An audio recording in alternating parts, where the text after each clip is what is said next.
आज एक बात बड़े गर्व से कही जाती है कि हमें अपने पिता से विरासत में कुछ नहीं मिला, हम जो करेंगे खुद से करेंगे।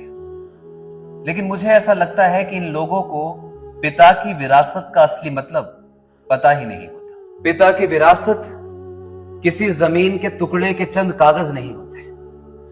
पिता की विरासत किसी बैंक के बैंक अकाउंट का बैलेंस नहीं होती।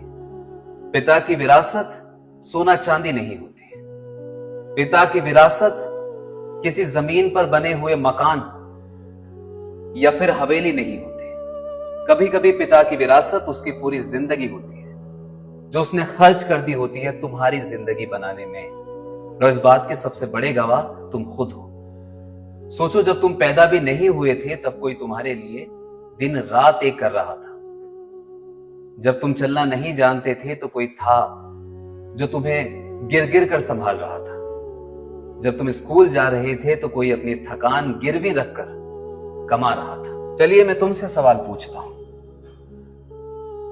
जवाब दीजिएगा। तुम्हें नए जूते दिलाकर वो कौन था जो खुद पुराने जूतों में जिंदगी गुजार रहा था? तुम्हारे सपनों को जिंदा रखने के लिए वो कौन था जो अपने सपनों की कुर्बानी देता था तुम्हारी एक मुस्कान के लिए? वो कौन था जो हजारों परेशानियों के सामने तन्हा खड़ा हो जाता था?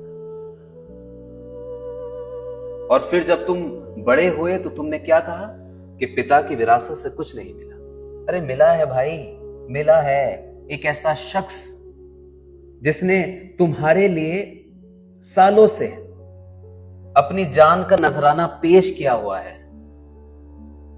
और अगर मैं अपने जैसों की बात करूं तो हमारे पिता हमारी जिंदगी बनाते बनाते अपनी जान कुर्बान कर गए हैं।